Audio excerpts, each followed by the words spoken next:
Hello, welcome to Edot Gdot and Friends. My name is Elden Killian, and I will be your host. Today we are doing the year in review for year 2020, in which I try to rank every game that I played in the past year. Um, today's today's episode is Let's Hang Together, but from a distance. Uh, all the series titles are about events that happened over the last year, and there's this little thing going on, a pandemic of sorts. COVID-19, you might have heard of it, in which case we weren't allowed to get together, which impacted the way I played games this year. This is the third of 6 videos. I will be ranking games 119 to 95. I think it comes out to 26 games out of 148 games I played this past year. In those 148 games, there are 76 new to me games and about a dozen or so 2020 releases. In this section, we're going to see a number of those. I think I counted 13 new to me games, and 4 or 5 2020 releases are going to be in this section. Uh, it seems kind of low. Played 148 games. This is about game 100ish, and the thing is, I really do enjoy games. So even though this is definitely on the second half of the games, I do enjoy many of these games actually quite a bit. So I'll talk a little bit about those. Uh, but let's go ahead and get going. Number 119, GPS. This is one of my newest games in a 2020 release. I got this right before Christmas time, right before the end of the year, as part of a 3-game set of 10-minute games that came from BoardGameTables.com. This is a remake of a game I've played a ton called Finito. And Finito, it's sort of a bingo type game. I do think the original Finito works a little better than GPS. GPS uses a spinner instead of the dice. And there's nothing really wrong with the spinner other than where instead of having your own individual board like Infinito, you put these little tokens around that spinner board. And as you hit the spinner, it sometimes it jostles a little bit and kind of messes the game. And there's something about not having your own personal board that I think I miss in Finito versus GPS. But anyway, this is you know, I think this is a great 5 to 10 minute filler game, which is why I played it so much. I've taught this to kids. Kids tend to like bingo type games quite a bit. I've used this in my classroom. Finito, I should say. But this GPS, yeah, the spinner's kind of cool. It's a good looking production. 119. And if you're paying attention, if you watch the last videos, this is the lowest ranked game of that 3-game set. Have played all 3 of them. Let's go to the next one. Number 118, Truffle Shuffle. This is from the makers of Point Salad, which is another a game.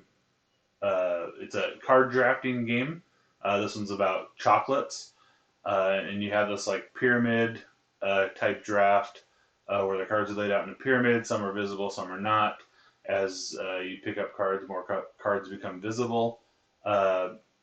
If you played Seven Wonders, the 2-player game, Seven Wonders Duel, similar drafting mechanism. And I played it once. It felt just maybe a little bit flat for me. I do want to play this some more, but I just find myself unmotivated to keep bringing it out. It worked as a game. It definitely did. But Point Salad, I liked quite a bit more. And they kind of compete for the same table space, so to speak. So, anyway, 118, Truffle Shuffle. Um, Number 117, Quingo. This is a game. I don't play it a ton, but it seems to come out a couple times a year. And this is another bingo style game. In this one, you have a little control over it. You will roll the dice, you will announce a number between 1 and 100, and then you'll roll the die, and then that number has to go in that column. And you're just trying to fill your column. If you don't have a space to put that number, you don't get to put it down. So there's a little playing against each other. It's not the most strategic game, but it's a decent little filler. I know the first time I played this, I was like, man, this game is too simple. But the more I play it, I don't know, it's sort of like GPS Infinito. It fills that little niche of when you need a short little game, something that you can explain really fast, and yeah, people understand the concept and it makes sense. It's a good 5 minutes. What can I say? Number 116, School of Sorcery. This is from Dr. Finn Games. Uh, and I kickstarted this one. And because I love Biblios so much, all of Dr. Finn's games kind of get on my radar. Um, uh, for whatever reason, I haven't kickstarted a lot of them, but my eye's on them a lot. And anyway, this is a two-player game in which you're trying to like simultaneously select cards and try to position yourself to have the area majority on these cards and meet the requirement to win the cards. Um, it was interesting. It was okay. It's not the style of game that I love a ton, but it is well produced. It wasn't offensive. It worked. It works as a game. Um, it was just missing a little something. In this Kickstarter, I ended up picking up another one of his games, which we'll talk about later. I like that one a lot better. But yeah, School of Sorcery from Dr. Finn's game number 116. Number 115, Celestia.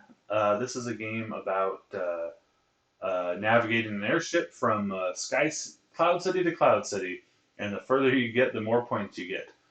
This is like everyone's in the boat together. One person's the captain. They roll the dice that has some obstacles they have to overcome. The captain announces whether or not they can overcome the obstacles. Then people decide whether they're going to stay in the ship or not. The captain is free to lie as advantageously as possible.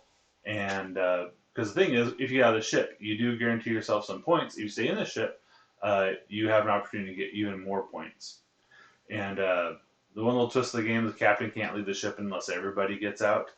Uh, so the captain sometimes wants to tell the truth, and maybe lying all the time is not the best thing.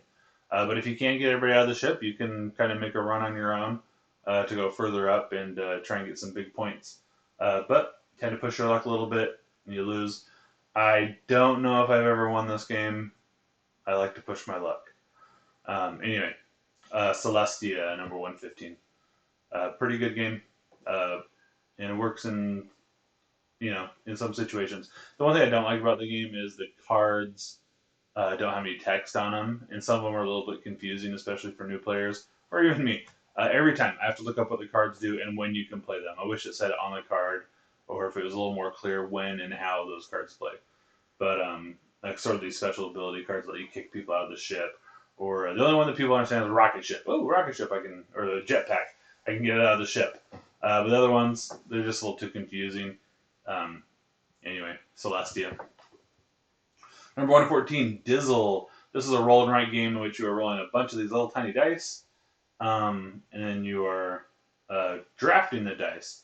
The cool little decision that you can make in this game is if you can't draft a dice, you can roll them all, but if you don't roll something that you can use, you lose one of your dice.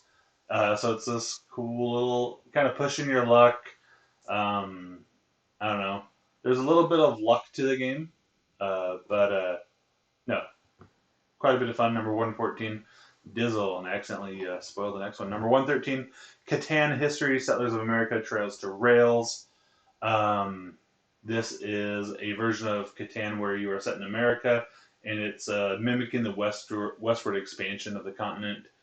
So all of those settlements guys are on the East Coast, and then you are sending out settlers to head out west and founding new cities. And it's really a pick-up deliver game. You're connecting rails from the cities and the settlements that you're creating, and then you are delivering goods to those settlements. It's definitely an interesting way to play Catan. Yeah, I don't know. It's a good game. It definitely works. If you're familiar with Catan, it's a nice, fun new way to play Catan. But yeah, Catan History, Settlers of America, Trails to Rails. Number 113. 112, Trogdor! So there are only a handful of IPs that will force me to buy something that may or may not be a good game. Homestar Runner, Strong Bad is one of those. If you're not familiar, homestarrunner.com. was a Flash-based kind of website where they made all these little videos and little games. My favorite feature was Strong Bad was one of the characters, and he would answer user emails in a humorous way, and there's always a little cartoon that went along with it, and like little hidden features that would be on the screen. Uh, and one of those was about Trogdor, in which he draws this this dragon with a beefy arm. This is a cooperative game in which you are trying to help Trogdor burninate the countryside. And anyway, just a really good. It is a solid cooperative game. It has this funny rule at the end where Trogdor never loses. Trogdor rage quits. In which case, if you lose the game, Trogdor you flip over like 5 cards and you follow the path. And if he happens to burninate everything that he touches, you win. So I have won that way. I have lost. This is from I think it's James Ernest, I believe his name is the cheap ass games guy, and it's a good solid design. It works. It's funny. If you like the Homestar Runner universe and Strong Bad in particular, you will probably find this at least slightly amusing to play. And it does work. And I got the Kickstarter version that has these cool little plastic miniatures, painted miniatures that look really cool. Anyway, Trogdor. Trogdor!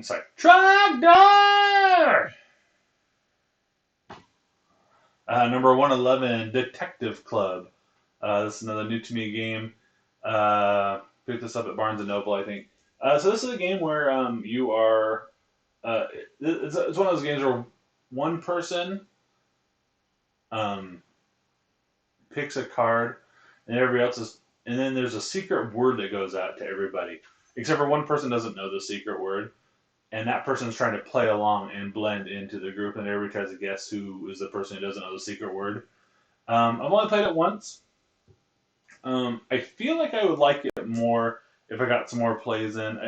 The rules explanation is maybe a little bit higher for the level of game I was hoping it would be, and that kind of discourages me from getting it out. But it is an interesting game of that ilk. So they have these beautiful cards that have like this abstract art on it, and you're just trying to play off why that card fits the word. The one great thing about the game that makes it work, I think, is sometimes you just don't have a card that works very well, and so that like false bad play can create some confusion, which creates a space in which the person who really doesn't know has a chance to wiggle out of some bad information or just playing a bad card. Anyway, Detective Club number 111. 110 Sierra West. I wanted to like this game so much. I thought the idea of this game was interesting. It was cool. It's a really solid production. It looks nice. And it does work as a game. I've never got past I played the first scenario a couple times with the apples, but I have not gotten past the other ones because it is a little more complicated than I really want it to be.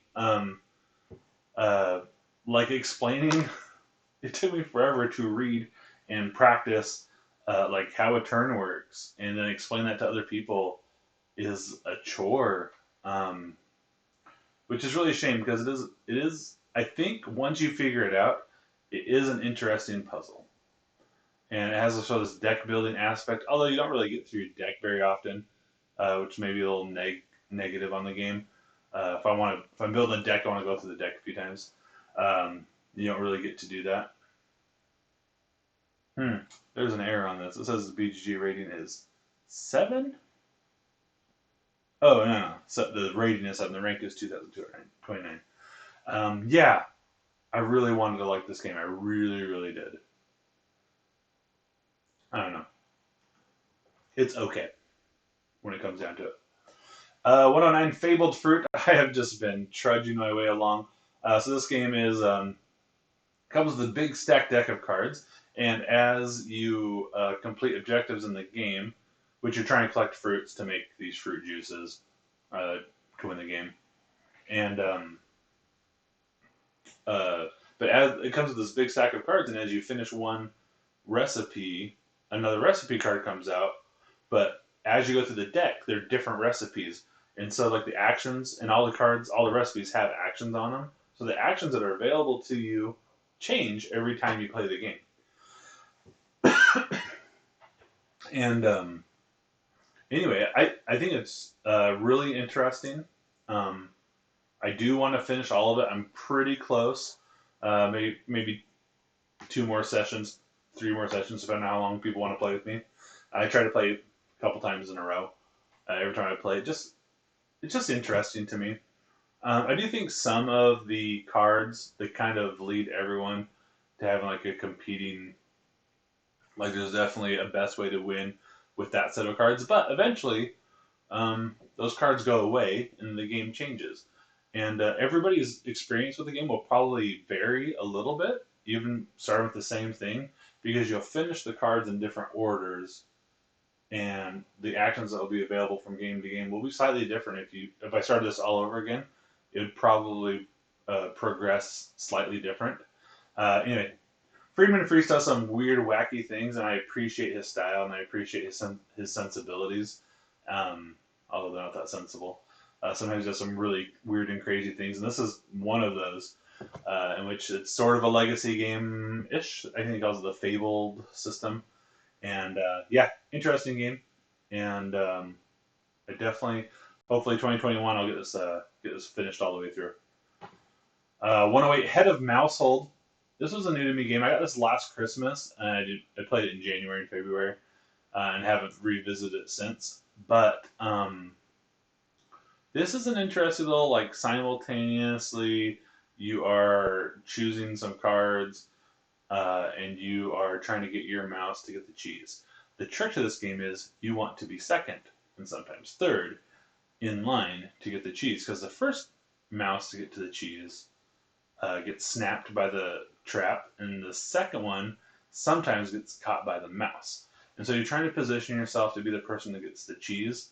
There's some double thinking or whatever. The one, this is never going to be like my favorite game of all time. The one little negative thing I have to the game, though, is every round there's a special rule, and sometimes that special rule negates like the hook to the game, the fun thing about the game, which is trying to get in that position, and that special rule for that round makes that not be how you play the game, and it makes the game less interesting. But yeah, quick little game, play it in like 20, 30 minutes. Head of Mousehold, number 108. Number 107, Rummy Cub. Played Rummy Cub my whole life, basically. Very, this is a family game. It's basically rummy with tiles. It is kind of a fun puzzle but I think once you see all the patterns in the puzzles and you get to the point where you're just kind of cycling through them really fast in your brain as you're looking at what's out there, the game just kind of becomes almost autopilot. And it's just it's like almost like a word search where you know it's there and you're trying to figure it out, or trying to see it. It's more about seeing it than figuring it out, is probably how I describe that. And I don't know, have a lot of fun with this with my family, and my mom and dad love the game. So anyway, number 107, Rummy Cub, or Rummy Cube. Number 106, Quirkle. Another one of these great family style games. I actually don't play Quirkle a ton, but this sort of has like the Scrabble vibe to it, but instead of words and letters, you're just using these shapes. And so Quirkle is everything of a color or everything of a shape in all the different colors. And so you're just trying to place these down, score the most points possible, trying to create these Quirkles and not let other people get them to get some bonus points. Pretty quick, easy, fast game. Pretty much everyone in my family can play this game and has fun with it. And so, winner in my book. Not my favorite style of game and not the thing we'll be playing all the time, but decent game. 106, Quirkle. 105, Codenames Disney Family Edition. This is my least favorite way to play Codenames. Codenames, spoiler alert, is one of my favorite games. The Disney version with the pictures on it there's just something about the game that just makes it fall a little flat for me. I think just like the clue giving is less clever, I guess is how you put it. However, when I ranked this in my all the games I played all time in October of 2020, I've played it a few times since, and maybe it's grown on me just a little bit more the more I've played it. But it's still just there's just something about it. I much prefer to play with the words. I'd much rather play the duet version. If you want some extended thoughts on code names in general, I have a video that I made with my niece Hannah. You can find that on YouTube where we talk about code names in depth. But yeah, number 105, Code Names Disney Family Edition. 104, Hues and Cues. This is one of those 2020 games I played. I believe this is from Osprey Games, and you are so this is a board with just it's like 480 color swatches on it. And what you do is you get a word, or you pick up a card, and you pick one of the colors on the card, and you come up with a one-word clue that help people guess what color you're looking at. And then you can do a two-word clue, and then they get a second guess. And you want people to get close because you get points for everyone who gets close. And when it's other people's turns, you want to get as close as you can. Yeah, it's a good, fun game. Sometimes coming up with good clues is hard. But yeah, I enjoyed it. But yeah, maybe not my favorite. There's other games I'd rather play in this genre or whatever, but it works well. It definitely works as a game, and can play a high player count. I think it comes with pieces for like maybe 8 or 10 people, something like that, which is a little excessive. But anyway, Hues and Cues 104. 103, Imperial Settlers Roll and Write. This was a new to me game. I have actually never played this with anybody else. I played it 4 or 5 times solo, and this in the box, the solo version is interesting because it comes with a separate stack of pads, and each sheet on the pad is different, and so your puzzle is a little bit different every time. It took me a few plays to figure out like how to annotate because there's a lot of like bonuses that can happen. You have to keep track of them. It took me three or four plays just to figure out how to keep track of that stuff on my score sheet. And then I did figure it out. And the last couple times I played it, and I had a good system to keep track of all that stuff. It ran a lot smoother. But because of that, I'm really shy to show this to other people. And, although I think other people might find it fun, I don't want to subject people to that learning curve. Maybe somebody else who knew how to play it came to me and said, hey, I want to play this, and play it with them. But anyway, Imperial Settlers Roll and Write. I've never played Imperial Settlers. I don't know how it meshes or how it's related. But Imperial Settlers is a very highly rated game. You can tell from BGG 6.5 rating. I feel it's probably lower than the actual game, the game. Anyway, you know what I mean. Anyway, 103 Imperial Settlers. 102 Rolling Ranch. This is another roll and write game. This one's actually pretty fun, but the design of the the paper, it's like too dark and you can't see it very well. And some of the symbology is like hard for new. I played it with some family members, and it was like a struggle figuring out all the symbology. And the card is just dark when you're trying to write on it, and which is really a shame because I think the game is very clever. The custom dice it comes with are fun and cute, and these chunky dice, and yeah. So what you're trying to do is you're trying to get animals in pens together, and anyway, fill up the pens to get score points.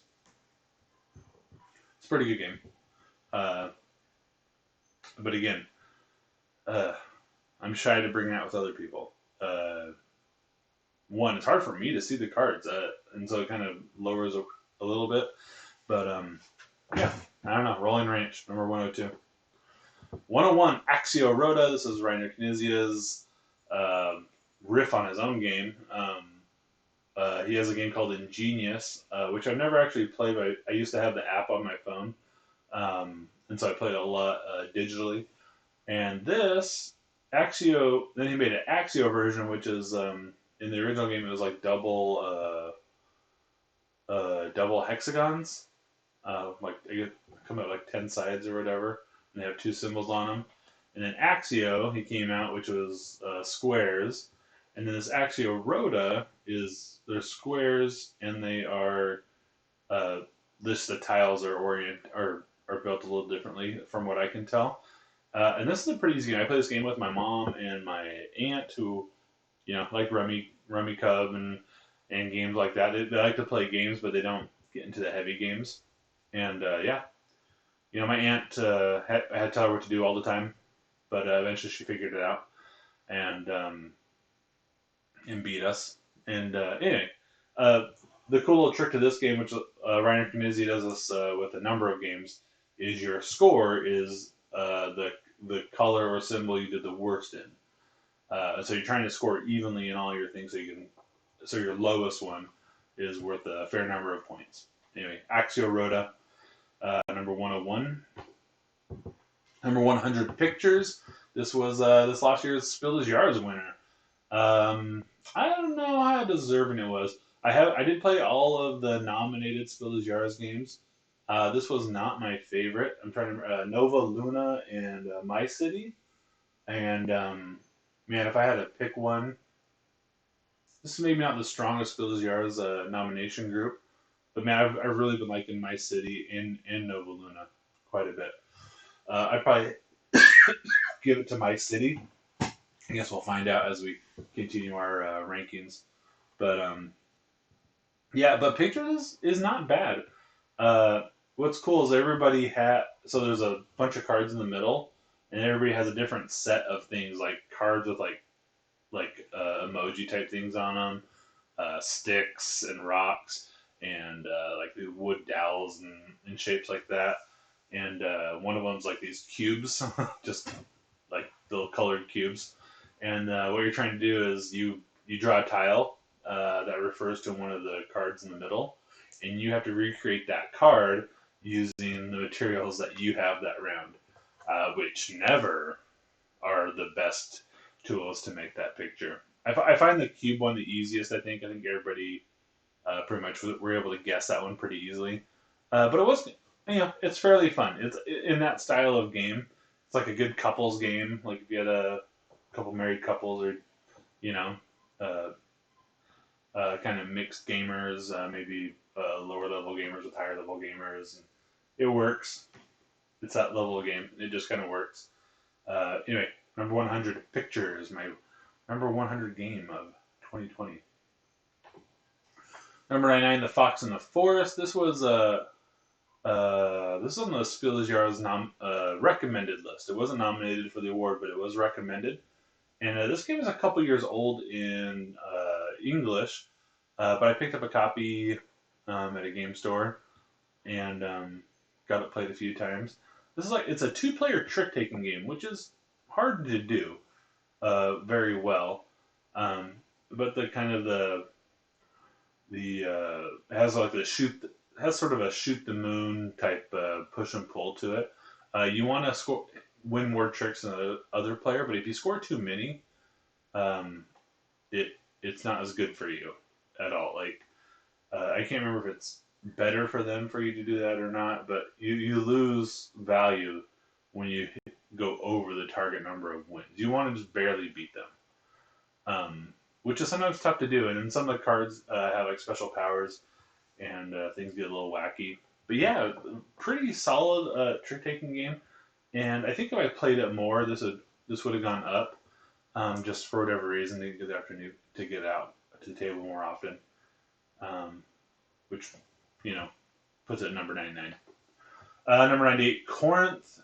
This is a roll and write version of another game. I think it's called Ispan. I have not played it, but anyway, this has one of the coolest rules of all time in the rule book. Is if you're on your turn, you're rolling like 9 to 12 dice or something like that.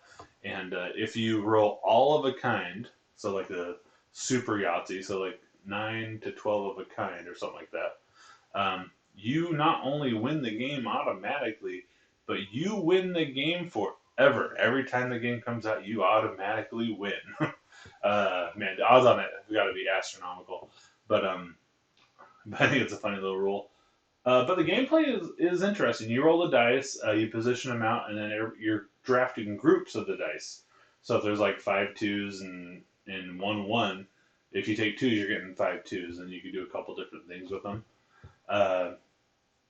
Some of it is just like you're collecting the goods to try and sell, or you can like try to move yourself around, or you can collect coins so you can buy like these special powers and ways to score points. Yeah, pretty good game. I also played this once over Zoom. When the pandemic first started, tried to play some games over Zoom, and it worked fairly well. Playing it remotely, but yeah, pretty good game. Corinth. Number 97, Quicks, just one of, this is in my rotation forever probably. Comes out occasionally, nice little filler game or something to play with family that aren't big gamers. And in this game, you roll the dice. The active player picks a die that is not available to everybody else, and then everybody can place a number, and the active player can potentially place 2 numbers. But you have 4 rows going from 2 to 12. Once you pass a number, you can't go over. 2 of the rows are going ascending, and 2 of them are descending. Really pretty simple game when it comes down to just rolling dice and trying to pick these numbers advantageously. It's dice rolling, so there's luck, definitely. But a clever little puzzle and a fun game. Anyway, number 97, Quicks. Number 96, Bricks. This was one of the gifts I got for my Secret Santa, my BGG Secret Santa, and I had my eye on it. So this is sort of like a Tetris-y game. Again, it's a roll and write, not really dice drafting, but you roll the dice, and you make the 2 dice have a color and a number, and then you use that shape. You can use some powers to like shift the shape a little bit. You kind of use those judiciously, but you're trying to create lines all in a row, Tetris style, and pretty solid game. I believe this is Wolfgang Warst, same guy who did Quacks of Quedlinburg, The Mind. What was the other big game he did? Oh, Ganshan Clever and all of those ones. And yeah, this was a really good game. The kind of roll and write aspect of it, it's not ever going to be like my top 20, but I definitely bring this out again to table and play. Anyway, number 96, Bricks. And number 95, this is our last game of the video, the old venerable Catan, which I've played a lot. I have another video about this one I talked about with my brother Nick. Where we went in depth about Catan. If you haven't played Catan, I don't have to tell you, one of the most popular games of all time. It's popular to not like Catan these days if you're a heavy gamer or like a hobby gamer. But I still enjoy it when it comes out. Played a couple times over the Christmas holidays, and man, I'm getting bad at the game. But yeah, Catan, really good game. Anyway, that's been this video. I have 3 more coming over the next week. Hopefully we'll get them all done. And I don't know. Until next time, auf Wiedersehen. Really need to come up with a tagline. Where? I'm making a YouTube video, Bevs.